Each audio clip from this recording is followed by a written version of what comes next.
Guess I really should have introduced myself before I posted my first video, but anyhow, my name's Dan and this is my channel, We the People Prepping. I am a old school conservative. I'm a truck driver. I drive over the road. I've been doing this quite a long time. There was a short period where I had a personal HTF in my own life. That I wasn't driving. My second wife had passed away, and her parents, which are extremely well-to-do, fought me in court for a couple of years to get custody of my son. Well, needless to say, they wound up with custody of him. I wound up bankrupt and living on the streets. I wound up living under a bridge for a good long time in Fayetteville, North Carolina, up until about 5 years ago, actually. And, well, I thank God for all the things that I was taught growing up. My grandfather, my uncle. My grandfather lived through the Great Depression, and my uncle was military. But they taught me a lot about how to survive out in the wilderness or wherever I might happen to be. I was living in Fayetteville, North Carolina when that happened, and well, if it hadn't been for what they'd taught me, I probably would have starved to death. But because of what they'd taught me, I was able to trap rabbits and stuff like that, and I actually ate pretty well. You know, water was fairly easy to come by. I mean, people have outside spigots, so that, you know, and you could go into places and get a glass of water, and nobody really gave you a problem.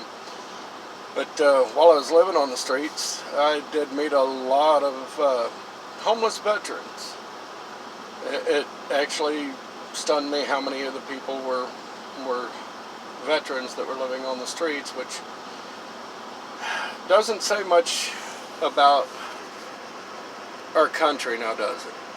I mean, we are a country that is willing to take care of all these illegal immigrants and refugees and whatever you want to call them, but we won't even take care of the people that served our country and defended our country, fought for us, fought for our freedoms. What does that really say about our politicians and our country as a whole, when you won't support the people that fought and risked their lives for you? Well, I'll get off of that rant, but well, 5 years ago I managed to get off the streets and get back into a big truck. Got back on my feet. I met another woman, and to my surprise, I actually got married again. But after what I went through, I decided I would never again wind up being homeless or starving, having to find food. You know, so I started prepping. I stack food every chance I get. I have an emergency bug-out bag that pretty much has everything I need to live off of the land if I need to. And because of the family that I grew up in, yes, I wound up, you know, at the time I wasn't all that thankful for the skills that I was being taught, but I am very thankful for them now, because I know that I can survive if I have to out in the middle of nowhere. Even, you know, I mean, I was living on the streets when it was cold. You know, I mean, there was snow on the ground, and I managed to stay warm. I managed to build shelter. I managed to stay fed. You know, I even helped other people that were homeless to be sheltered. I taught a lot of them how to build shelters and how to trap food and stuff. Yeah, it was a bad experience in my life, but you go into a situation, you assess it, you do what's necessary, and then you overcome it. And that's been my story for a long time. Now, I've gotten, in the last 5 years, I've managed to buy my own home. I did own my own semi until all this COVID stuff hit, and I just couldn't afford the semi anymore. So I wound up having to let it go back. It's amazing what this country's come to, really. Earlier this year, somebody on Facebook decided that they didn't like my political views. So they contacted the company I was driving for. And told them, and I don't post anything racist. I'm not a racist person.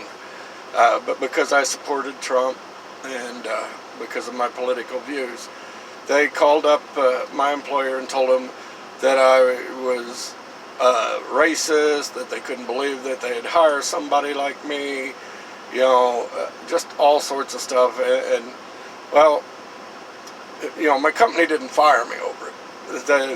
They laughed about it, and they just asked me to remove them off my Facebook as my employer, which I did. It wasn't a big deal to me. That's why I won't ever show my truck, the outside with the name on the truck. I won't let you see the logo on my shirt. That's why I turned my shirt around backwards, actually. So because the other side has the logo on it. I'd rather not put myself in that situation again. It's pretty bad when, just because somebody disagrees with your opinions on something, that they're going to try to take away your livelihood. I mean, this cancel culture and the trying to suppress the freedom of your speech, this stuff's gotten out of hand, people. Okay? Earlier today, I was at a truck stop. I won't name the truck stop, but I was fueling up.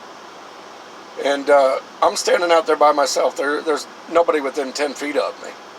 And I'm fueling the truck, and I'm not wearing a mask. And one of the employees actually comes out of the truck stop, comes up to me and tells me, "You have to put on a mask." I looked at him and I'm like, there's nobody around me. Why do I need a mask? I am outside and absolutely nobody around me.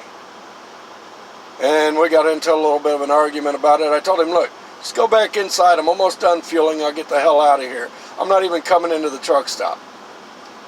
So he was talking, he's going to call the police and all that stuff. By the time the police would have got there, I would have done and been gone anyhow. But I mean, what are the police going to do anyhow? I'm outside, I'm by myself, I'm fueling up my truck. Okay? Show some respect. Leave me the hell alone. I ain't bothering nobody, I ain't hurting nobody. But that's just what this culture's come to nowadays. It's time that we all start standing up for ourselves and stand up for our rights. Okay? If everybody was to just say no, we're not doing this. We're not going to take your vaccination. We're not going to do this. We're not going to do that. How are they going to force everybody if everybody's saying no? I've been talking to a lot of my trucker friends, and I've got a lot. I've been in this business for a long time. And a lot of us are talking about, look, if they try to force us to get vaccinated, we'll hang up our CDLs. It just comes down to that, because we're not going to have somebody force us to take. I mean, we live under enough regulations as truck drivers as it is. Okay, and every year they're just piling more and more and more on us. Okay, and then we got to deal with that, and then we got to deal with the police are always out to get us because we're their bread and butter. I mean, they can make a lot of money off of us. You get a ticket in a car for not wearing a seatbelt, it's 75, 100 bucks. We get a ticket, it's 300 bucks. You know, I get pulled into a weigh station. If I'm missing just a valve cap cover, just the valve stem cover, you know, the little cap that goes on the end of your valve stem, that's $150 just for that missing. Really? Okay. But yet, you can drive the biggest piece of junk out here on the road, and they're not going to stop you and say nothing about it. You see what I'm saying? The government acts like they control us. We're supposed to be the ones controlling them. And it's time we took our power back from them.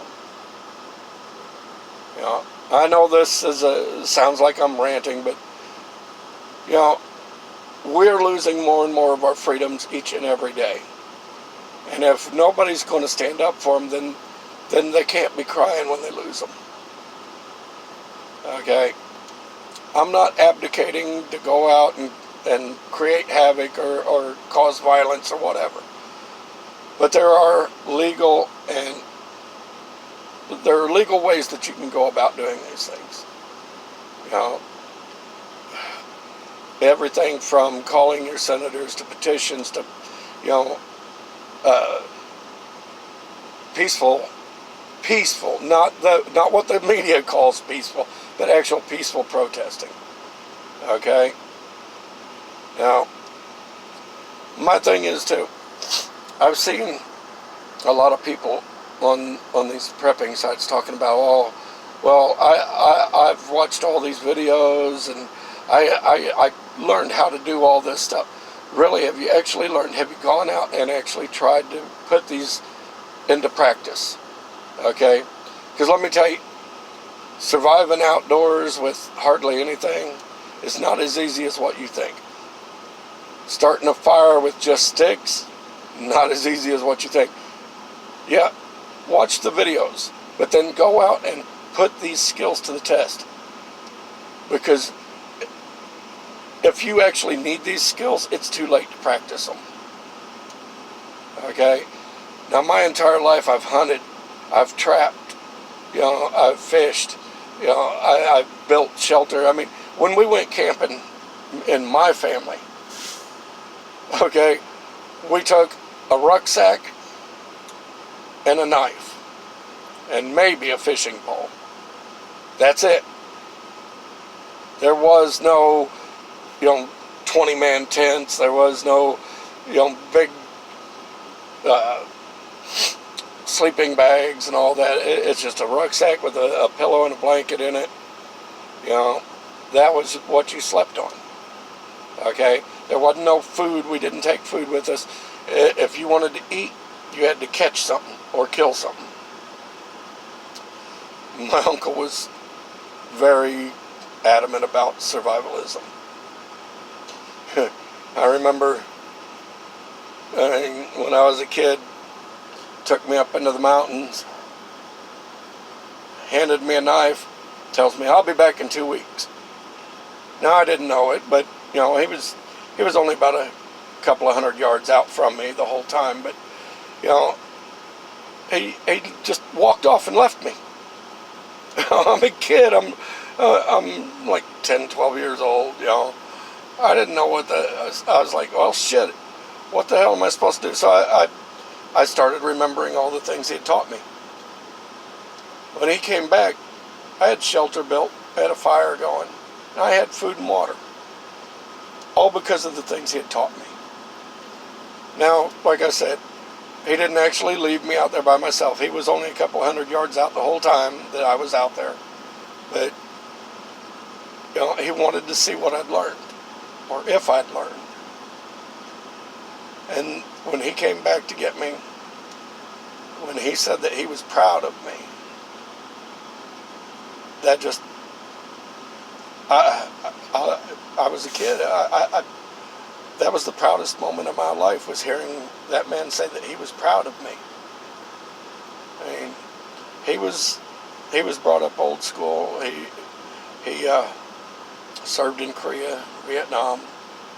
He was Special Forces. You know, he was actually a POW for about 6 months. But things that that man taught me have stuck with me for my entire life. The things that my grandfather taught me have stuck with me my entire life. But that's who I am. It's nice to meet everybody. If you like my videos, please subscribe, hit the thumbs up, and we will be talking about survival skills. I will do product demonstrations. You know, I will not show you my preps. I don't believe in showing my preps. Nobody needs to know what I have.